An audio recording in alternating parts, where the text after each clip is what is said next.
Hello guys, कैसे हो आप सभी लोग। आशा करते हैं आप सभी लोग अच्छे होंगे, कल से बेहतर होंगे और दुगने उत्साह से अपनी स्टडी में लगे हुए होंगे। तो अपनी इस क्लास में हम एसएससी जीडी या एसएससी के जितने भी एग्जाम है, रेलवे के एग्जाम या आपका यूपी पुलिस से संबंधित जीके के बारे में हम स्टडी करेंगे। दूसरा मैं आपको बता दूं, आपको जीएस याद करने को लेकर कोई भी टेंशन अपने दिमाग में नहीं लेनी है, क्योंकि जीएस के क्वेश्चन तो हम अपनी इस क्लास में कराते ही कराते हैं। उसी के साथ साथ हम उसको याद कराने का भी आपको प्रयास करते हैं, क्योंकि हम अपनी प्रत्येक क्लास में रिवीजन पर ज्यादा ध्यान देते हैं। तो आइए देरी ना करते हुए अपनी क्लास को हम स्टार्ट करते हैं।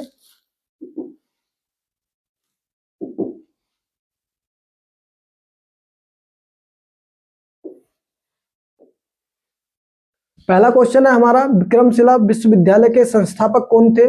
कुमार गुप्त, मदर टेरेसा, ज्योतिबा फूले या धर्मपाल? बताइए राइट आंसर इसका।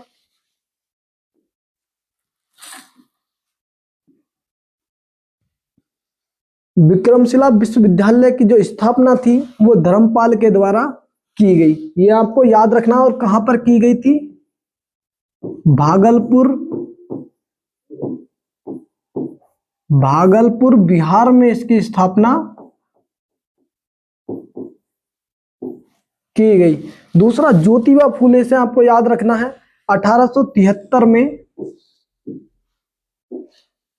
1873 में ज्योतिबा फूले ने सत्यशोधक समाज की स्थापना की थी। सत्यशोधक समाज की स्थापना की। अगर आपसे पूछ ले सत्यशोधक समाज की स्थापना कहां पर की गई, तो पुणे में की गई थी। पुणे में की गई।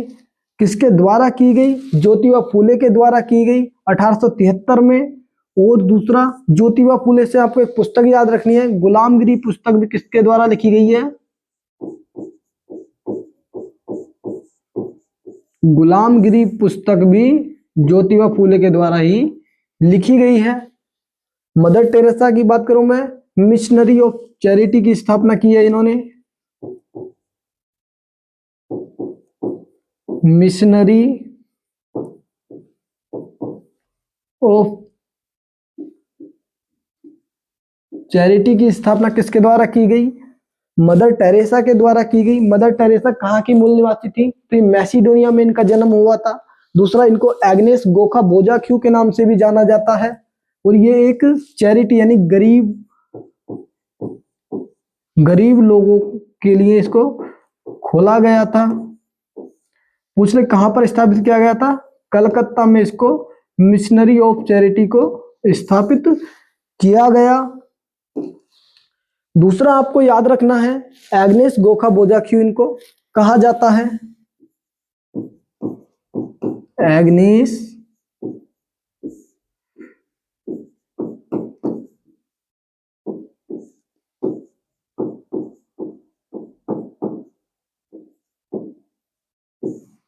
इनका जो वास्तविक नाम था वो एग्नेस गोखा बोजाक्यू इनका वास्तविक नाम है। और मैं बात करूं कुमार गुप्त की यहाँ से, तो कुमार गुप्त के द्वारा नालंदा विश्वविद्यालय की स्थापना की गई थी। नालंदा विश्वविद्यालय की स्थापना किसके द्वारा की गई? कुमार गुप्त के द्वारा की गई थी। और कुमार गुप्त को ही सक्रादित्य के नाम से भी जाना जाता है। कुमार गुप्त को ही सक्रादित्य के नाम से भी जाना जाता है। दूसरा, अगर आपसे पूछ ले नालंदा विश्वविद्यालय को किसने नष्ट किया था, तो नालंदा विश्वविद्यालय को बख्तियार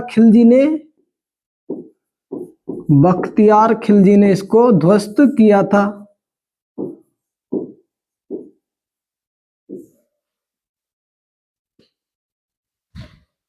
भारतीय क्रिकेट टीम ने अपना पहला टेस्ट मैच किस वर्ष जीता था? 1952, 1983, 2007?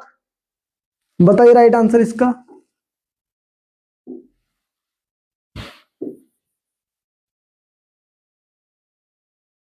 इसका राइट आंसर होने वाला है 1952। 1952 में भारत की क्रिकेट टीम ने अपना पहला टेस्ट मैच जीता था। आपसे पूछ ले, भारत ने इसमें इंग्लैंड को हराया था। भारत ने इंग्लैंड को हराया। फिर इसके कैप्टन कौन थे?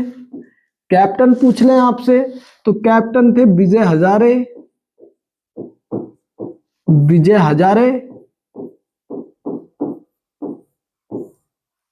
दूसरा आपको याद रखना, इसी वर्ष भारत ने पाकिस्तान को भी हराया था और उसकी कप्तानी किसके द्वारा? भारत ने जो पाकिस्तान को हराया था उसकी कप्तानी लाला अमरनाथ के द्वारा की गई थी। लाला अमरनाथ के द्वारा की गई थी। और अगर आपसे पूछ ले स्वतंत्र भारत में टेस्ट कप्तान कौन थे, तो स्वतंत्र भारत में विजय हजारे और लाला अमरनाथ दोनों ही टेस्ट टीम के कप्तान थे। ये भी आपको याद रखना है।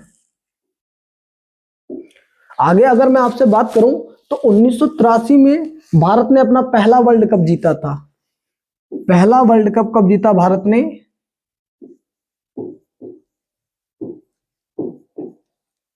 वर्ल्ड कप 1983 में जीता था। कैप्टन कौन थे? कपिल देव ने कप्तानी की थी।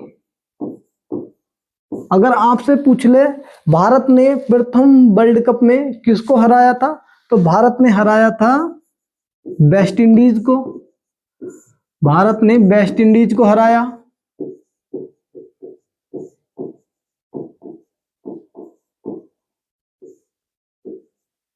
वेस्ट इंडीज को हराया, ये भी आपको याद रखना है। 2007 की बात करूं तो भारत ने अपना पहला टी20 जीता। पहला टी20 जीता।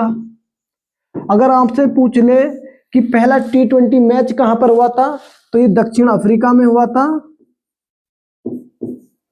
दक्षिण अफ्रीका में, जिसे भारत ने जीता। दक्षिण अफ्रीका में, और इसको भारत ने जीता था। और भारत ने किसको हराया? तो भारत ने पाकिस्तान को हराया था पहले टी20 मैच में।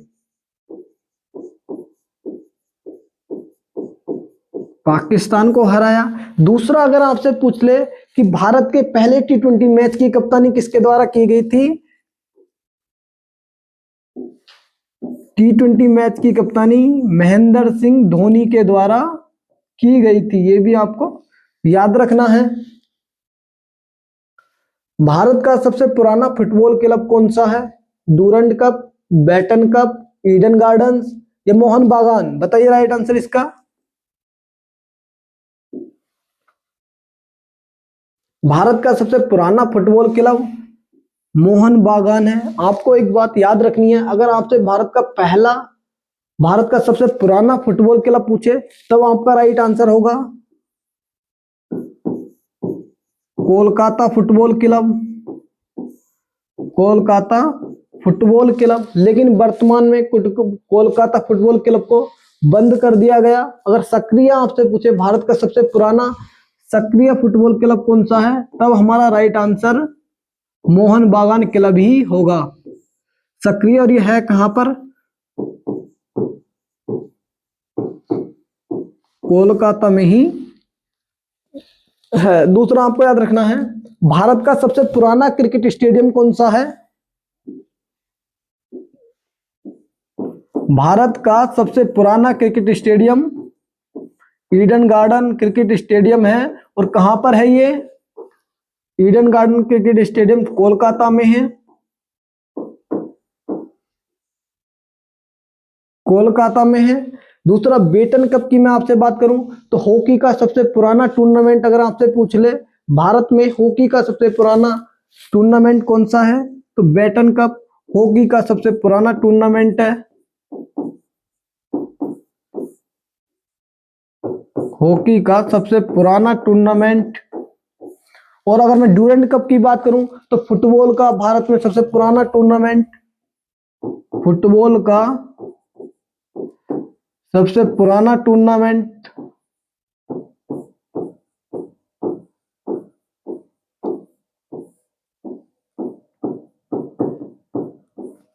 सबसे पुराना टूर्नामेंट है। याद रखना आपको, ड्यूरेंट कप फुटबॉल का है, बैटन कप हॉकी का सबसे पुराना, ईडन गार्डन भारत का सबसे पुराना क्रिकेट स्टेडियम है, मोहन बागान भारत का सबसे पुराना सक्रिय फुटबॉल क्लब है। और अगर सक्रिय ना पूछे, पहला ही पूछे खाली, तो कोलकाता फुटबॉल क्लब है जो कि बंद हो गया है। नेक्स्ट क्वेश्चन है हमारा, मेवाड़ उत्सव का आयोजन किस शहर में किया जाता है? अतोलु ईदु ओसुवरी पर्व ये डोल जात्रा या उदयपुर? बताइए राइट आंसर इसका।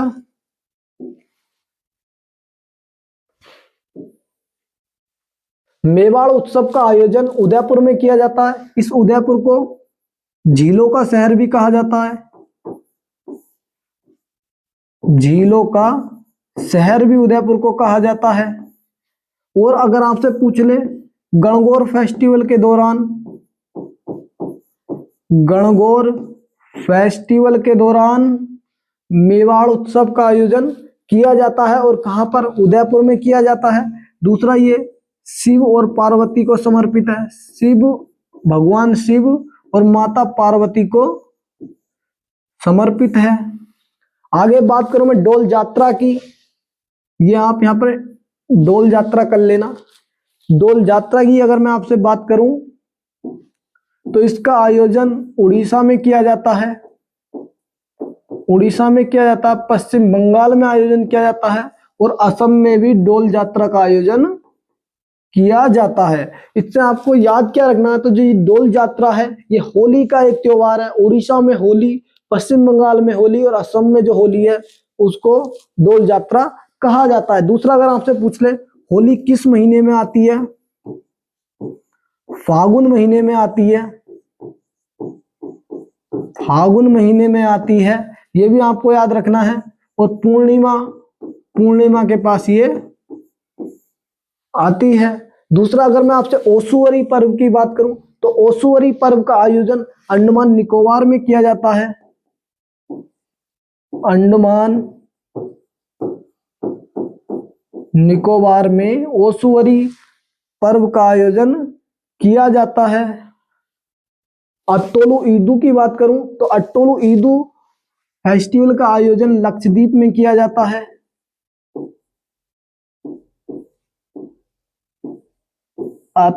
अट्टोलू ईदू फेस्टिवल का आयोजन लक्षद्वीप में किया जाता है और भारत का सबसे छोटा केंद्र शासित प्रदेश लक्षद्वीप है और इस अट्टोलू ईदू को ही द्वीपीय फेस्टिवल भी कहा जाता है, द्वीपीय फेस्टिवल भी अट्टोलू ईदू को कहा जाता है। और प्रवाल द्वीपों से बना हुआ है ये लक्षद्वीप, ये भी आपको याद रखना है। आजादी के बाद भारत में जनगणना अधिनियम किस वर्ष पारित किया गया था?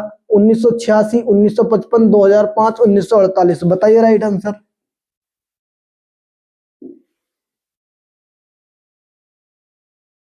इसका राइट आंसर होगा 1948 में आजादी के बाद जनगणना अधिनियम आया और इसी के तहत भारत में जो पहली जनगणना, स्वतंत्र भारत में पहली जनगणना 1951 में कराई गई, 1951 में कराई गई। कौन सी जनगणना थी ये?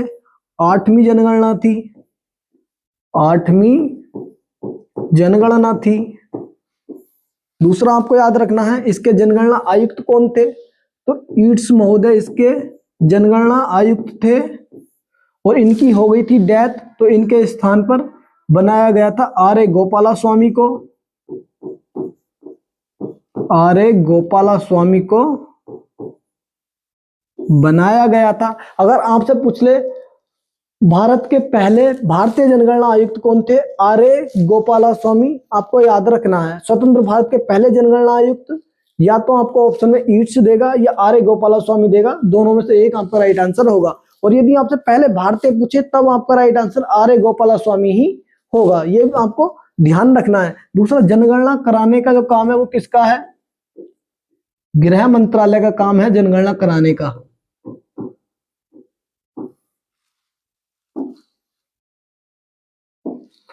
आगे आपको याद रखना है जनगणना कराने का काम गृह मंत्रालय का है। दूसरा, आपसे पहले जनगणना किस सूची का विषय है? संघ सूची का विषय है जनगणना। और इसी से संबंधित आप एक और याद रखना, जनगणना जनसंख्या दोनों एक से प्रतीत होते, लेकिन जनसंख्या किस सूची का विषय है? जनसंख्या राज्य सूची का विषय है, जनसंख्या राज्य सूची का विषय है, आपको यह भी याद रखना है। दूसरा, मैं पहली जनगणना की बात करूं कब हुई थी? 1872 में हुई थी, मेयो के शासनकाल में, मैयों के शासनकाल में हुई थी। 10 के आधार पर पहली जनगणना अगर आपसे पूछे कब हुई, 1881 में 10 के आधार पर हुई थी, रिपन के शासनकाल में। रिपन के शासनकाल में 10 के आधार पर पहली जनगणना,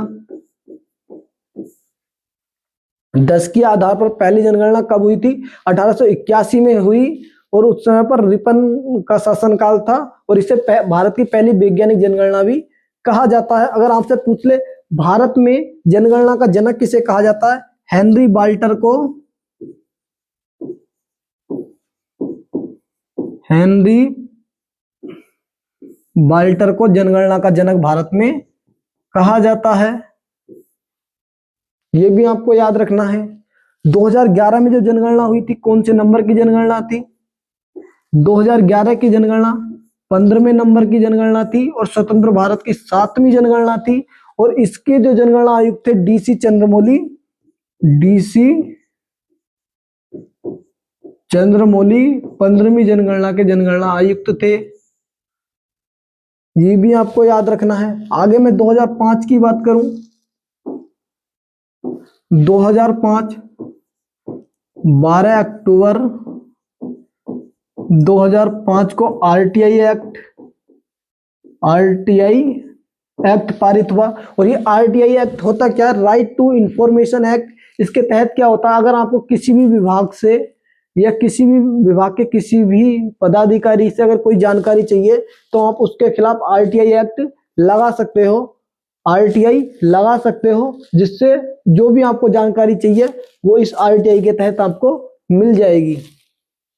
और आरटीआई एक्ट की तरह एक एक्ट और है, आरटीई एक्ट। कंफ्यूज बिल्कुल नहीं होना है। आरटीई एक्ट जो कि राइट टू एजुकेशन एक्ट है, 1 अप्रैल 2010 को लागू हुआ। आया कब था? 2009 में आया। लागू कब हुआ? 1 अप्रैल 2010 को लागू हुआ था।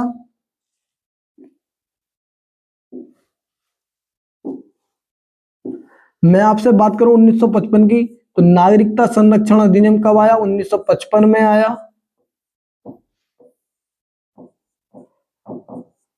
नागरिकता संरक्षण अधिनियम 1955 में आया। और 1986 की अगर आपसे बात की जाए, तो 1986 में उपभोक्ता संरक्षण अधिनियम, उपभोक्ता संरक्षण अधिनियम कब आया? 1986 में आया था। मानव तस्करी और जबरन श्रम पर रोक किस अनुच्छेद के तहत लगाई गई है? बताइए राइट आंसर। अनुच्छेद 25, अनुच्छेद 28, अनुच्छेद 30 या अनुच्छेद 23? इसका राइट आंसर होगा अनुच्छेद 23। आपको याद रखना है, शोषण के विरुद्ध अधिकार, ये हमारा मौलिक अधिकार है। शोषण के विरुद्ध अधिकार, और इसमें आर्टिकल 23 और 24 आते हैं। आर्टिकल 23 में तो ये हमारा ऑप्शन है, मानव तस्करी और जबरन श्रम पर रोक लगाई गई है। 24 की बात करें हम, तो जो बाल श्रम है, आर्टिकल 24 के तहत बाल श्रम पर रोक लगाई गई है 14 वर्ष तक के बच्चों के लिए। 14 वर्ष तक के बच्चों के लिए बाल श्रम पर रोक लगाई गई है आर्टिकल 24 के तहत। आगे आपको याद रखना आर्टिकल 30 के बारे में। आर्टिकल 30 में जो अल्पसंख्यक समुदाय है, अल्पसंख्यक समुदाय है, उसको अपने शिक्षण संस्थान स्थापित करने का अधिकार है। अल्पसंख्यक समुदाय को अपने शिक्षण संस्थान यानी अपने कॉलेज, अपनी यूनिवर्सिटी स्थापित करने का अधिकार है। दूसरा, उनको प्रशासित करने का भी उनको अधिकार है। और ये किस आर्टिकल में? आर्टिकल 30 में ये बताया गया है। आर्टिकल 28 की मैं बात करूं, तो आर्टिकल 28 में बताया गया है कि जो भी राज्य स्तर के जो स्कूल हैं, ये यूनिवर्सिटी, वहां पर धार्मिक शिक्षा नहीं दी जाएगी। धार्मिक शिक्षा नहीं दी जाएगी। इसका अपवाद भी है, जैसे मदर से होते हैं, मदर से इसका अपवाद है। लेकिन जब हम आर्टिकल 28 को जब हम पढ़ेंगे, ब्रीफली में पढ़ेंगे, तब हम इसके बारे में जानेंगे कि ये कैसे होता है। आर्टिकल 25 की बात करें हम, आर्टिकल 25 में अंतःकरण की स्वतंत्रता है। अंतःकरण की स्वतंत्रता किसमें है? आर्टिकल 25 में है। और अंतःकरण होता क्या है? तो अंतःकरण में किसी भी व्यक्ति को कोई भी धर्म मानने का अधिकार है, किसी भी भगवान को पूजने का अधिकार है, कैसा भी आचरण करने का अधिकार है। मतलब सही हो वो आचरण, यो ना कि दूसरे का वो विरोध करे, उसे अंतःकरण कहा जाता है। कोई भी धर्म मानने का अधिकार, अपने अनुसार आचरण करने का अधिकार और किसी भगवान को मानने का अधिकार अंतःकरण कहलाता है। 1913 में एक्सरे का उपयोग करके परमाणु क्रमांक की खोज किसने की थी? एडवर्ड जेनर ने, रॉबर्ट हुक ने, लेवोजियर ने या हेनरी मोजले ने? बताइए राइट आंसर। इसका राइट आंसर होगा हेनरी मोजले ने एक्सरे का उपयोग करके परमाणु क्रमांक की खोज की थी। अगर मैं आपसे लेवोजियर की बात करूं, लेवोजियर को आधुनिक रसायन विज्ञान का जनक कहा जाता है। आधुनिक रसायन विज्ञान का जनक किसे कहा जाता है?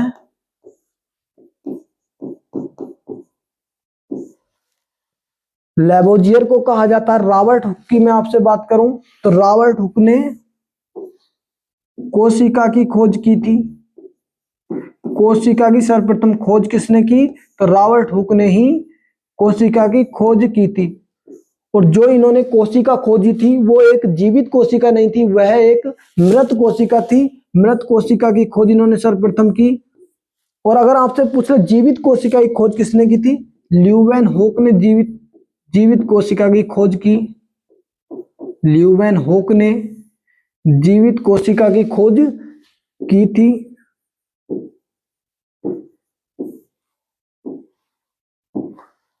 आगे आपको याद रखना एडवर्ड जेनर के बारे में। अगर आपसे पूछ लिया जाए विश्व में पहला टीका किसका बनाया गया था, तो विश्व में पहला टीका चेचक का टीका बनाया गया था। और किसने बनाया था उसको? एडवर्ड जेनर ने ही बनाया था।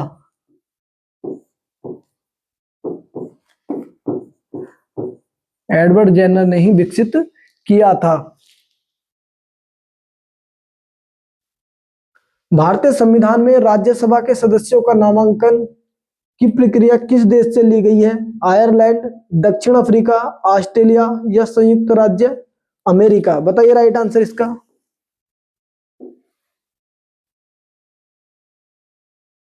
राज्यसभा के सदस्यों का नामांकन आयरलैंड के संविधान से लिया गया है। आपको याद रखना आयरलैंड के संविधान से हमने डीपीएसपी भी लिए हैं।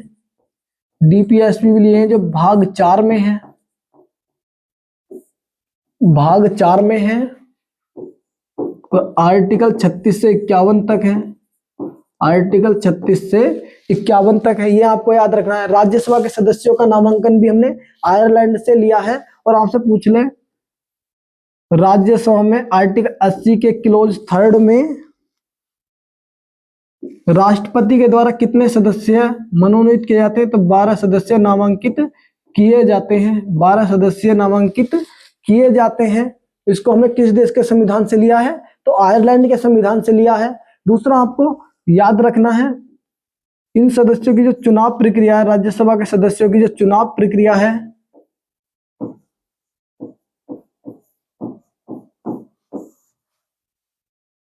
राज्यसभा के सदस्यों की चुनाव प्रक्रिया की अगर हम बात करें किस देश के संविधान से लिया हमने, तो दक्षिण अफ्रीका के संविधान से लिया गया है। दक्षिण अफ्रीका की मैं आपसे बात करूं तो दक्षिण अफ्रीका से ही हमने संविधान संशोधन दक्षिण अफ्रीका के संविधान से ही लिया गया है। और किस आर्टिकल में उल्लिखित है? तो आर्टिकल 368 में संविधान संशोधन उल्लिखित है। ये भी आपको याद रखना है। दूसरा आपसे मैं बात करूं, भारत में द्विसदनीय विधायिका है। द्विसदनीय विधायिका को हमने ब्रिटेन के संविधान से लिया है। उस प्रकार द्विसदनीय में लोकसभा आती है, राज्यसभा आती है। ठीक है, लोकसभा आती है, राज्यसभा आती है, तो इसलिए राज्यसभा को भी हमने अप्रत्यक्ष रूप से कहां से लिया, ब्रिटेन के संविधान से ही लिया है। द्विसदनीय विधायिका को हमने ब्रिटेन के संविधान से लिया है, ये आपको याद रखना है। ऑस्ट्रेलिया की मैं बात करूं आपसे, तो ऑस्ट्रेलिया से हमने क्या एडॉप्ट किया है,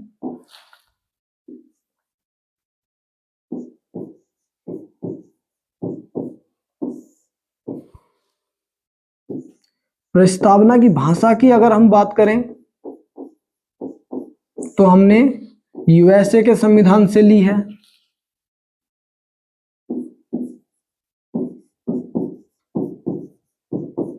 प्रस्तावना की बात की जाए तो संविधान सभा की तीसरी बैठक में 13 दिसंबर 1946 में पेश की गई थी। 13 दिसंबर 1946 को प्रस्तावना पेश की गई थी उद्देश्य प्रस्ताव के माध्यम से, उद्देश्य प्रस्ताव के माध्यम से। और किसने पेश किया था, जवाहरलाल नेहरू ने, जवाहरलाल नेहरू ने इसको पेश किया था। प्रस्तावना की भाषा की अगर बात करें हम, तो कहां से लिया हमने, प्रस्तावना की भाषा हमने ली है ऑस्ट्रेलिया के संविधान से। और बात करूं मैं आपसे, प्रस्तावना हमने कहां से ली है, ऑस्ट्रेलिया के संविधान से। और प्रस्तावना हमने कहां से ली है, यूएसए के संविधान से ली है, ये भी आप ध्यान रखना। दूसरा, ऑस्ट्रेलिया से हमने और क्या लिया है, संयुक्त बैठक का प्रावधान, संयुक्त बैठक का प्रावधान जो कि आर्टिकल 108 में है, आर्टिकल 108 में है, पहली बार 1961 में लाई गई, ये भी आपको याद रखना है। संयुक्त बैठक का प्रावधान हमने ऑस्ट्रेलिया के संविधान से ही लिया है। आगे बात करूं मैं आपसे, यूएसए से हमने क्या लिया है, तो यूएसए से हमने वाइस प्रेसिडेंट का पद हमने यूएसए से लिया है। प्रेसिडेंट पर जो महाभियोग चलाया जाता है, प्रेसिडेंट पर महाभियोग चलाया जाता है आर्टिकल 60 के तहत, आर्टिकल 61 के तहत प्रेसिडेंट पर महाभियोग चलाया जाता है। और हमने किस देश के संविधान से लिया है, संयुक्त राज्य अमेरिका के संविधान से राष्ट्रपति पर महाभियोग लिया है। और किस में उल्लेख है, आर्टिकल 61 में इसका उल्लेख है। आत्मीय सभा की स्थापना किसने की थी, स्वामी दयानंद सरस्वती, ज्योतिबा फूले, राजा राम मोहन राय, स्वामी विवेकानंद। बताइए राइट आंसर इसका।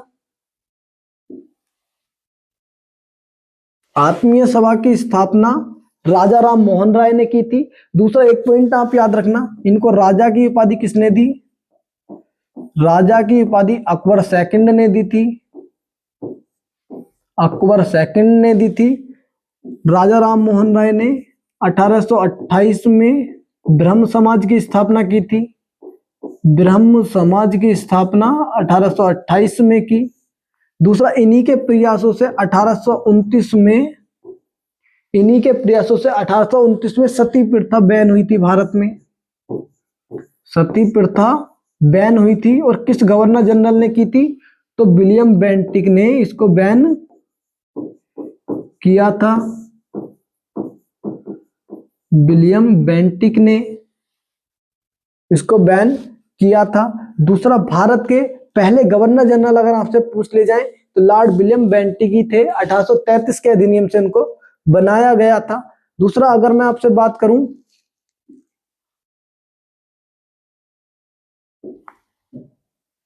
दूसरा अगर इनसे बात की जाए, मिरात उल अखबार,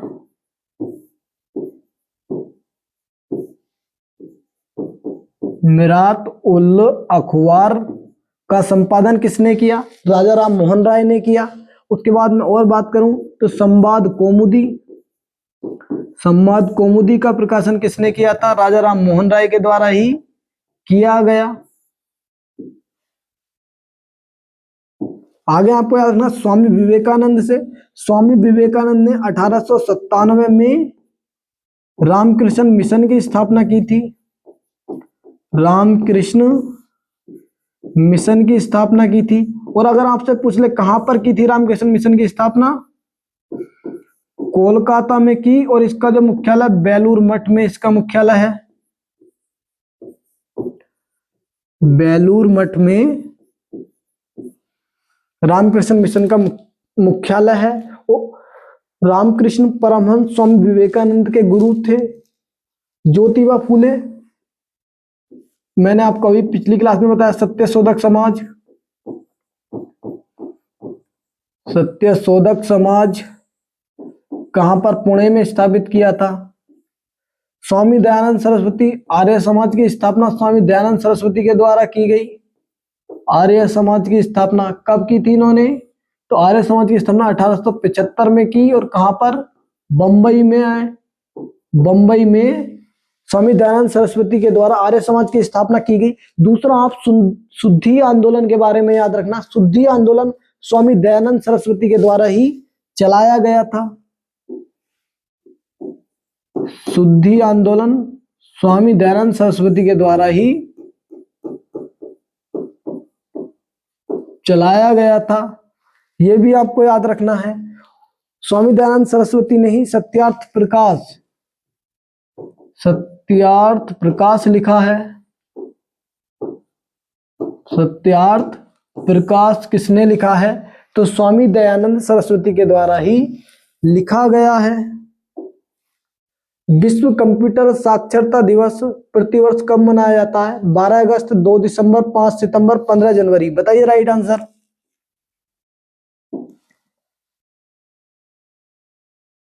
दो दिसंबर को विश्व कंप्यूटर साक्षरता दिवस मनाया जाता है। कंप्यूटर के अगर आपसे जनक पूछ ले तो सर चार्ल्स बेबेज को कंप्यूटर का जनक कहा जाता है। और जो प्रथम पीढ़ी के कंप्यूटर थे, प्रथम पीढ़ी के कंप्यूटर में किसका इस्तेमाल किया जाता था? तो प्रथम पीढ़ी के कंप्यूटरों में वैक्यूम ट्यूब का इस्तेमाल किया जाता था। और अभी कौन सी पीढ़ी चल रही है कंप्यूटर की? 5वीं पीढ़ी चल रही है, और 5वीं पीढ़ी में एआई का इस्तेमाल किया जाता है। आर्टिफिशियल इंटेलिजेंस का इस्तेमाल इसमें किया जाता है, यह भी आपको याद रखना है। आगे मैं 12 अगस्त की बात करूं। 12 अगस्त को विश्व हाथी दिवस और विश्व युवा दिवस के रूप में मनाया जाता है। विश्व हाथी दिवस और विश्व युवा दिवस के रूप में मनाया जाता है। और अगर आपसे पूछे राष्ट्रीय युवा दिवस कब मनाया जाता है? 12 जनवरी को राष्ट्रीय युवा दिवस मनाया जाता है, और स्वामी विवेकानंद के जन्म दिवस पर, स्वामी विवेकानंद के जन्म दिवस पर मनाया जाता है। आगे आपको याद रखना 5 सितंबर से नेशनल शिक्षक दिवस कब मनाया जाता है? 5 सितंबर को मनाया जाता है। सर्वपल्ली राधाकृष्णन के जन्म दिवस पर इसको सेलिब्रेट किया जाता है। दूसरा आपको याद रखना है, अगर आपसे पूछे विश्व शिक्षक दिवस कब मनाया जाता है? वर्ल्ड शिक्षक दिवस कब मनाया जाता है?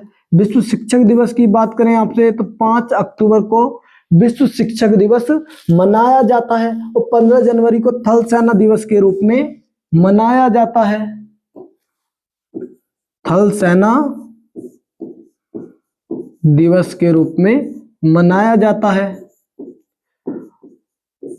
और क्यों मनाया जाता है? क्योंकि के.एम. करियप्पा ने फ्रांसिस बुचर से थल सेना की कमान अपने हाथों में ली थी। इन्हें पहला कमांडर इन चीफ बनाया गया था, यह भी आपको याद रखना है।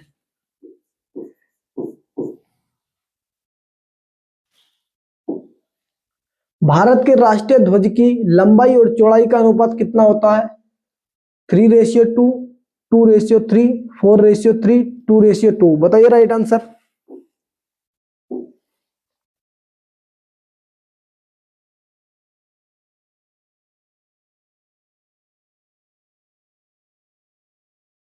तो इसका राइट आंसर होने वाला 3:2। ये आपको ध्यान रखना है, लंबाई और चौड़ाई का अनुपात पूछा 3:2। हमारा एग्जामिनर क्या कर सकता है? चौड़ाई पहले दे और लंबाई बाद में दे, तब 2:3 इसका राइट आंसर हो जाएगा। ये आपको याद रखना है। भारत का जो ध्वज है उसे किसने डिजाइन किया था? पिंगली वेंकैया ने इसको डिजाइन किया था, ये भी आपको याद रखना है। पिंगली वेंकैया ने भारतीय ध्वज को डिजाइन किया था। दूसरा आपको एक याद रखना है, जो भारत छोड़ो आंदोलन हुआ था, भारत छोड़ो आंदोलन कहां से स्टार्ट हुआ था? ग्वालियर टैंक मुंबई से, ग्वालियर टैंक मुंबई से ये स्टार्ट हुआ था। और इसी ग्वालियर टैंक में भारत का राष्ट्रीय ध्वज सर्वप्रथम किसने फहराया था? तो सर्वप्रथम फहराया था यहाँ पर अरुणा आसफ अली ने भारत का राष्ट्रीय ध्वज फहराया था। अरुणा आसफ अली ने भारतीय ध्वज को ग्वालियर टैंक मैदान में फहराया था। ग्रैमी अवार्ड जीतने वाली पहली भारतीय महिला कौन है? आशापूर्णा देवी, mother Teresa, Devika Rani Roerich, Tanvi Shah. बताइए राइट आंसर।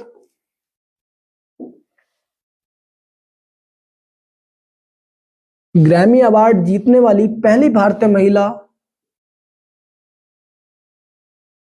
तन्वी शाह इसका राइट आंसर होगा। कब दिया गया इनको? 2010 में दिया गया।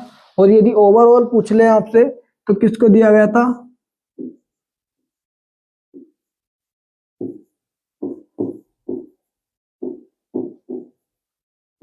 पंडित रविशंकर को दिया गया था। 1967 से 1968 में पहला ग्रैमी अवार्ड इनको दिया गया था, ये भी आपको याद रखना है। देविका रानी की बात करें हम तो देविका रानी को दादा साहब फाल्के अवार्ड 1969 में पहला दादा साहब फाल्के अवार्ड दिया गया। दादा साहब फाल्के अवार्ड पहला किसको दिया गया था? देविका रानी को दिया गया। मदर टेरेसा की अगर मैं आपसे बात करूं तो रेमन मैग्सेसे अवार्ड पाने वाली पहली महिला, रेमन मैग्सेसे पाने वाली पहली महिला कौन है? मदर टेरेसा है। और आपसे पहली संगीतकार पूछ ले, पहली संगीतकार अगर आपसे पूछ ले तब हमारा राइट आंसर होगा MS सुबुलक्ष्मी। MS सुबुलक्ष्मी। आशापूर्णा देवी की बात करूं मैं आपसे तो ज्ञानपीठ अवार्ड पाने वाली पहली महिला कौन है?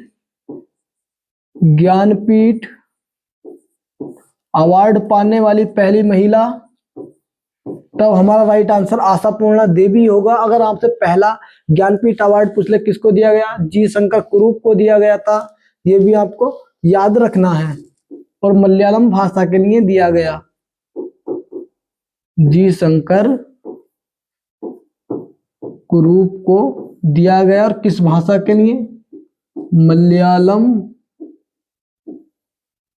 भाषा के लिए दिया गया था।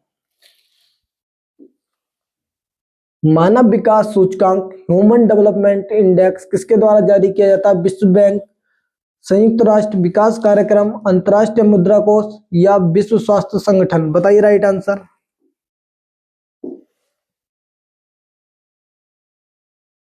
मानव विकास सूचकांक संयुक्त राष्ट्र विकास कार्यक्रम UNDP के द्वारा इसको जारी किया जाता है। और अभी मैं 2025 की आपसे बात करूं तो 2025 में भारत की रैंक कितनी है? भारत की 130 रैंक है। और कितने देशों में? 190 देशों में, 193 देशों में भारत की 130 रैंक है। दूसरा, पहला नंबर इसमें किसका है? आइसलैंड पहले स्थान पर है, आइसलैंड पहले स्थान पर है। और जो ह्यूमन डेवलपमेंट इंडेक्स है इसका विचार पाकिस्तानी अर्थशास्त्री, पाकिस्तानी इकोनॉमिक्स महबूब उल हक के द्वारा दिया गया, ये भी आपको याद रखना है। और इसके कितने आधार हैं? 3 आधार हैं, जिसमें जीवन प्रत्याशा, जीवन प्रत्याशा किसे कहा जाता है? तो जीवन प्रत्याशा होती है किसी भी व्यक्ति की औसत उम्र को जीवन प्रत्याशा कहा जाता है। दूसरा आधार है इसका शिक्षा। और तीसरे आधार की अगर बात की जाए तो तीसरा आधार आता है इसमें पर कैपिटा इनकम, प्रति व्यक्ति आय को इसमें शामिल।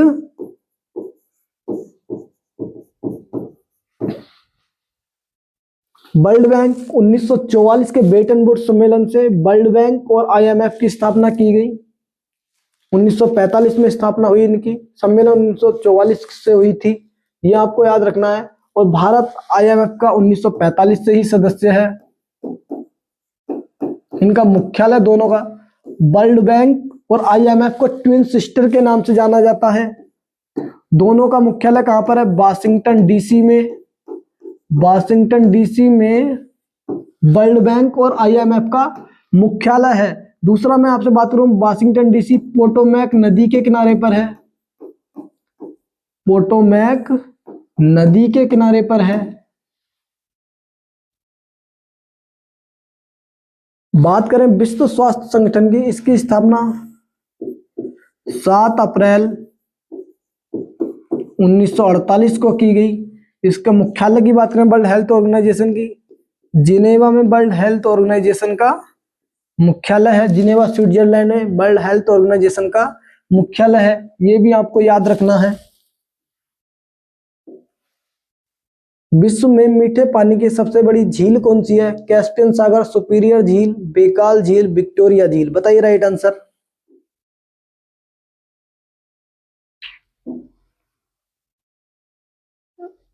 इसका राइट आंसर होगा सुपीरियर झील। है कहां पर यह सुपीरियर झील?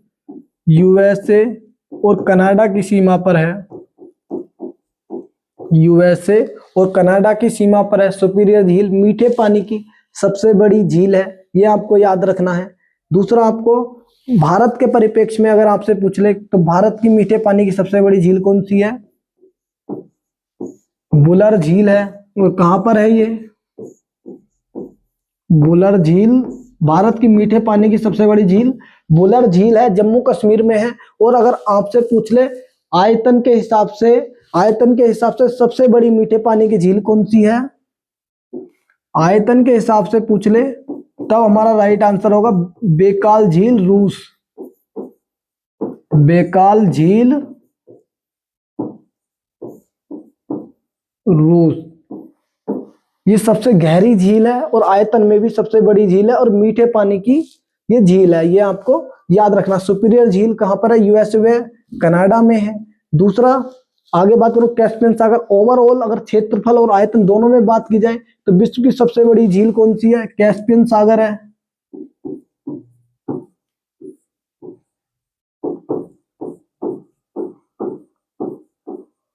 सबसे बड़ी है ये, क्षेत्रफल और आयतन दोनों में बड़ी है। लेकिन ये है क्या? तो खारे पानी की झील है। खारे पानी की झील है। अगर भारत में आपसे खारे पानी की सबसे बड़ी झील पूछ ले तो भारत में खारे पानी की सबसे बड़ी झील कौन सी है? चिल्का झील है। और कहां पर है चिल्का झील? उड़ीसा में है। ये भी आपको याद रखना है। दूसरा, अगर आपसे अंतर्देशीय भारत की सबसे बड़ी खारे पानी की झील, अंतर्देशीय से मतलब होता है ये तो किनारों पर है, यानी कि तट के किनारे पर है, समुद्र के तट के किनारे पर झील है चिल्का झील। अंतर्देशीय का मतलब है कि वो धरती से चारों तरफ से घिरी हुई है। तब उसका राइट आंसर कौन सा होगा? अंतर्देशीय खारे पानी की सबसे बड़ी झील सांबर झील है। और कहां पर है ये? सांबर झील, राजस्थान। सांबर झील, राजस्थान। दूसरा, अगर भारत की सबसे बड़ी झील आपसे पूछ ले, भारत की सबसे बड़ी झील वेम्बनाथ झील है। कहां पर है? केरल में है। और इसी की सहायक झील पुत्रामदा झील में बल्लमकल्ली बोट रेस का आयोजन किया जाता है, ये भी आपको याद रखना। और किस फेस्टिवल के दौरान? ओणम फेस्टिवल के दौरान आयोजन किया जाता है। विक्टोरिया झील की बात करूं मैं आपसे तो अफ्रीका महाद्वीप में है। अफ्रीका महाद्वीप में है विक्टोरिया झील। और इसकी हम आपसे बात करें तो जो भूमध्य रेखा है, भूमध्य रेखा विक्टोरिया झील से होकर ही गुजरती है। कौन सी नदी भूमध्य रेखा को 2 बार काटती है? कांगो नदी, माही नदी, लिम्पोपो नदी, अमेजन नदी। बताइए राइट आंसर। अमेजन नदी की बात करें, अफवाह की दृष्टि से, अफवाह की दृष्टि से विश्व की सबसे बड़ी नदी, विश्व की सबसे बड़ी नदी कौन सी है?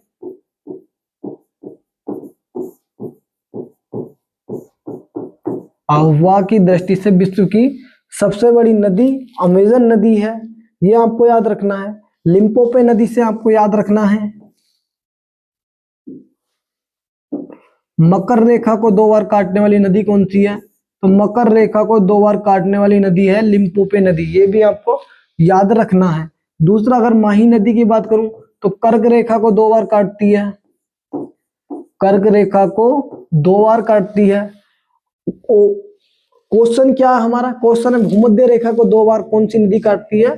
तो कांगो नदी इसका राइट आंसर होगा, जिसे जायरे नदी भी कहा जाता है। और इसी कांगो नदी पर स्टैनले जलप्रपात है, स्टैनले जलप्रपात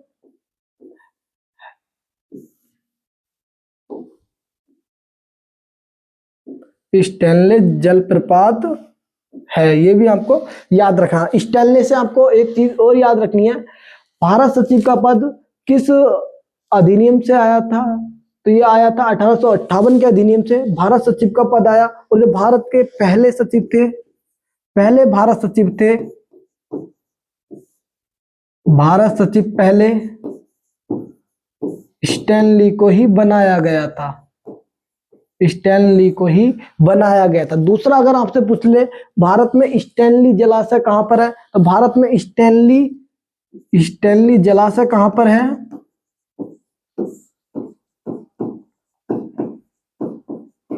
स्टैनली जलाशय पूछ ले आपसे कहां पर है, तब आपको बताना है तमिलनाडु में जो मैटूर डैम है, मैटूर डैम के पास में ये स्थित है। दूसरा आपको याद रखना, मैटूर डैम किस नदी पर है?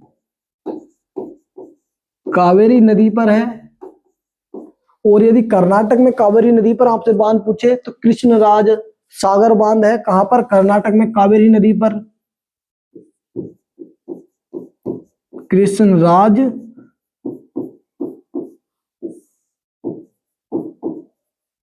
सागर बांध है, ये आपको याद रखना है। 15 अगस्त 1947 को भारत की आजादी के अवसर पर लाल किले पर शहनाई किसने बजाई थी? बताइए राइट आंसर। पंडित रविशंकर, उस्ताद बिस्मिल्लाह खान, उस्ताद जाकिर हुसैन, हरिप्रसाद चौरसिया। बताइए राइट आंसर।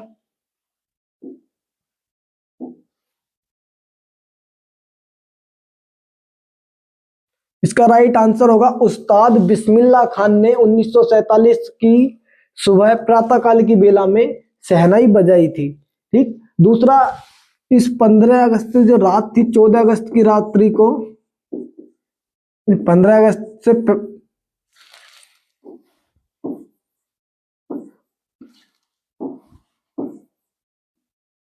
14 अगस्त की रात्रि को जवाहरलाल नेहरू के द्वारा एक भाषण दिया गया था। आपसे पूछ सकता है कि उस भाषण को किस नाम से जाना जाता है, तो उस भाषण को ट्रिस्ट विद डेस्टिनी के नाम से जाना जाता है, ट्रिस्ट विद डेस्टिनी के नाम से जाना जाता है। दूसरा, किसने शहनाई बजाई थी? उस्ताद बिस्मिल्लाह खान ने शहनाई बजाई। आपको उस्ताद बिस्मिल्लाह खान से याद रखना है। 2001 में उस्ताद बिस्मिल्लाह खान को भारत रत्न दिया गया, भारत रत्न दिया गया। और अगर आपसे पूछ ले भारत की एकमात्र महिला शहनाई वादक है, तब आपका राइट आंसर क्या होगा? वुमेन पूछ ले आपसे शहनाई वादक, बागेश्वरी, बागेश्वरी कमर आपका राइट आंसर होने वाला है। आगे मैं बात करूं आपसे हरिप्रसाद चौरसिया की। हरिप्रसाद चौरसिया एक बांसुरी वादक है, बांसुरी वादक है हरिप्रसाद चौरसिया। उसके बाद मैं आपसे बात करूं उस्ताद जाकिर हुसैन की, तो उस्ताद जाकिर हुसैन तबला वादक हैं, तबला वादक हैं। पंडित रविशंकर की बात की जाए आपसे तो ये एक सितार वादक हैं, सितार वादक हैं। और आपने वो गाना सुना है ना, सारे जहां से अच्छा हिंदुस्तान हमारा, तो उसकी जो धुन है वो पंडित रविशंकर के द्वारा ही दी गई है। और उसको लिखा किसने था, तो मोहम्मद इकबाल ने उसको लिखा था। ये भी आपको याद रखना है। सारे जहां से अच्छा हिंदुस्तान हमारा, सारे जहां से अच्छा हिंदुस्तान हमारा की धुन इन्हीं के द्वारा दी गई है, पंडित रविशंकर के द्वारा। उसको लिखा था मोहम्मद इकबाल ने। ये भी आप याद रखना। और जो उस्ताद जाकिर हुसैन है ये अल्लाह रक्का खां के बेटे हैं। और अल्लाह रक्का खां का भी संबंध किससे है, तो तबला वादक से ही अल्लाह रक्का खां का संबंध है।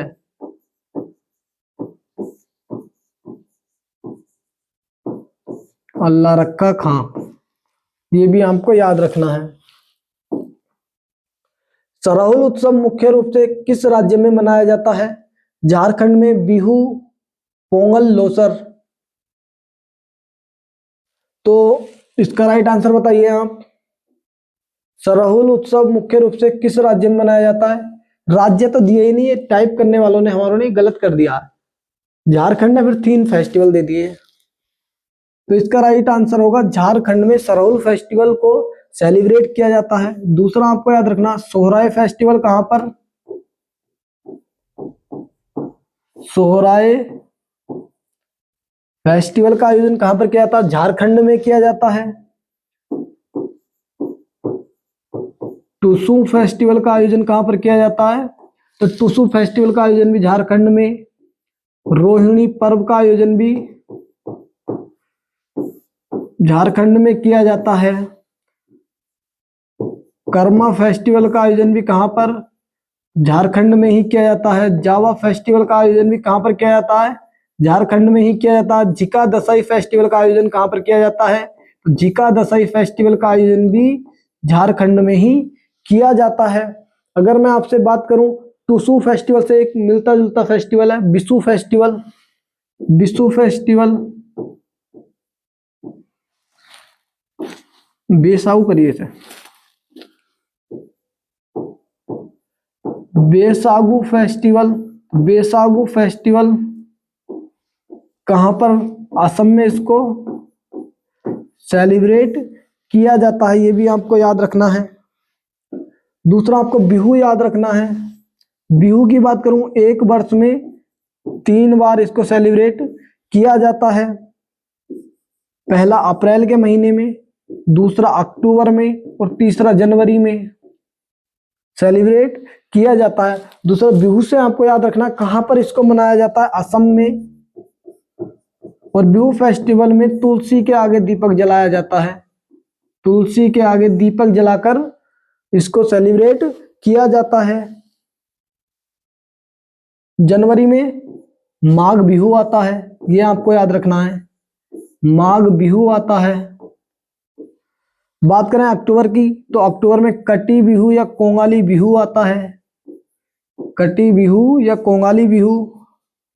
और बात करें अप्रैल की, तो इसमें बोहांग बिहू, बोहांग बिहू अप्रैल में सेलिब्रेट किया जाता है। और ये एक नववर्ष का, असम के नववर्ष का एक त्योहार है। आगे मैं बात करूं पोंगल की, तो पोंगल को तमिलनाडु में सेलिब्रेट किया जाता है। पोंगल फेस्टिवल तमिलनाडु में सेलिब्रेट किया जाता है। और टोटल कितने दिनों तक, 4 दिनों तक चलने वाला त्योहार है। और 4 दिन में भी जो इसका तीसरा दिन है जिसे हम मट्टू पोंगल के नाम से जानते हैं, बहुत ही महत्वपूर्ण है। क्योंकि इसी मट्टू पोंगल वाले दिन जल्लीकट्टू,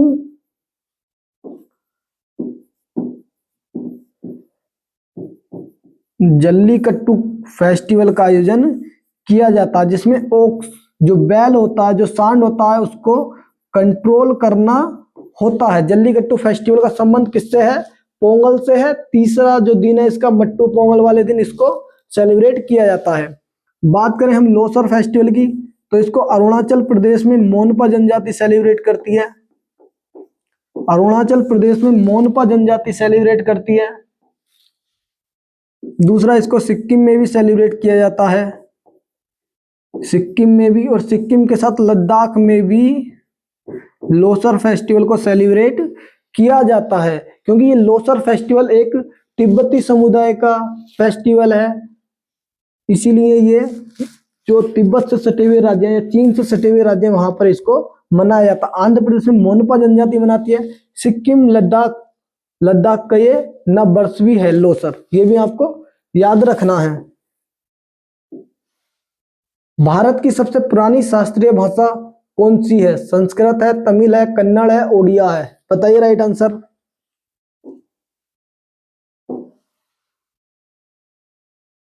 भारत की सबसे पुरानी शास्त्रीय भाषा है तमिल, ये आपको याद रखना है। दूसरा, भाषाओं से आपको याद रखना है, जब हमारा संविधान लागू हुआ था आपसे पूछा जा सकता है मूल संविधान में टोटल कितनी भाषाएं थी, तो मूल संविधान में टोटल 14 भाषाएं थी।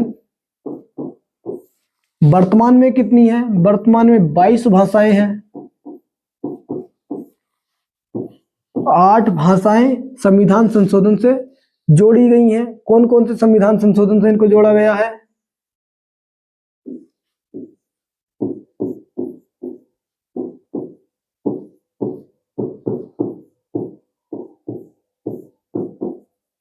सिंधी भाषा को जोड़ा गया।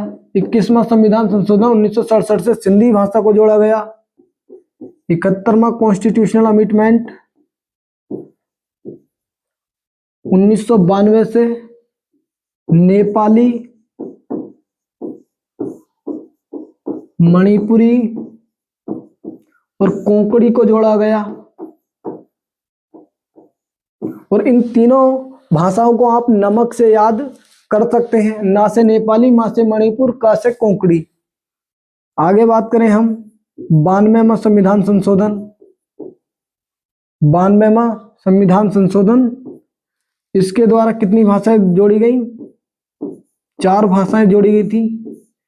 बोडो,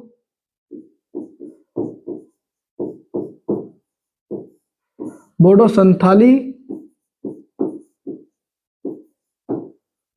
मैथिली और डोगरी को जोड़ा गया। इस तरह से 4, 3, 7, 1, 8 भाषाएं 21वां संविधान संशोधन, 71वां संविधान संशोधन और 92वां संविधान संशोधन के द्वारा जोड़ी गई हैं।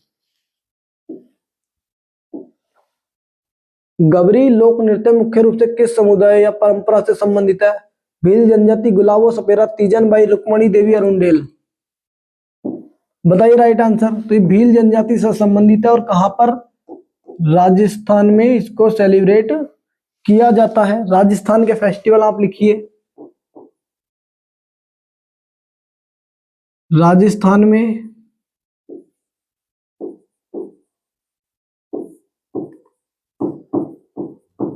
कच्ची घोड़ी नृत्य है। अगर आपसे घोड़ी नृत्य पूछे तो बुंदेलखंड में किया जाता है, बुंदेलखंड में किया जाता है। और अगर आपसे काला घोड़ा पूछे, काला घोड़ा पूछे तब कहां पर किया जाता है काला घोड़ा? काला घोड़ा महाराष्ट्र में,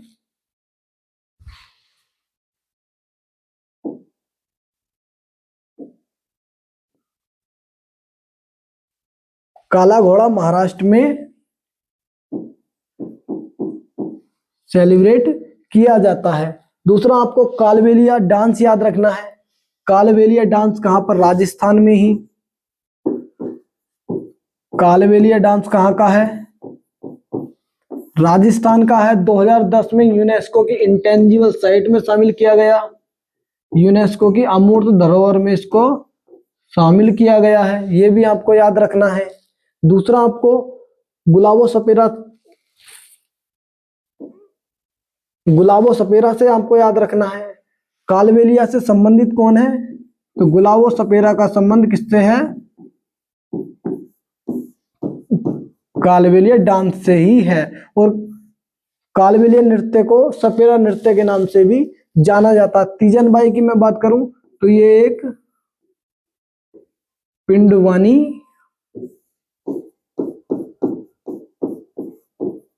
गायिका है, ये भी आपको याद रखना। और ये कहाँ का, छत्तीसगढ़ का है, ये भी आपको याद रखना है। आज की क्लास का हमारा अंतिम प्रश्न है, कीबोर्ड का आविष्कार किसने किया था? क्रिस्टोफर लैथम सोल्स ने, चार्ल्स बेबेज ने, डगलस एंजलबर्ट ने, टिम बर्नर्स ली ने। बताइए राइट आंसर इसका। कीबोर्ड का आविष्कार किसने किया, बताइए। क्रिस्टोफर लैथम सोल्स, कीबोर्ड का आविष्कार इन्होंने किया था। चार्ल्स बेबेज को कंप्यूटर का जनक कहा जाता है, यह भी आपको याद रखना है। और इसको टाइपराइटर और कंप्यूटर के लिए डिजाइन किया गया था, यह भी आपको याद रखना है। डगलस एंजलबर्ट की बात करूं तो डगलस एंजलबर्ट के द्वारा माउस का आविष्कार किया गया है। माउस का आविष्कार डगलस एंजलबर्ट के द्वारा किया गया। टिम बर्नर्स ली की बात की जाए तो टिम बर्नर्स ली ने 1889 में वर्ल्ड वाइड वेब की स्थापना की थी, ये भी आपको याद रखना है। आज की अपनी इस क्लास में हम इतना ही रखते हैं, मिलेंगे आपसे अपनी अगली क्लास में, तब तक के लिए धन्यवाद।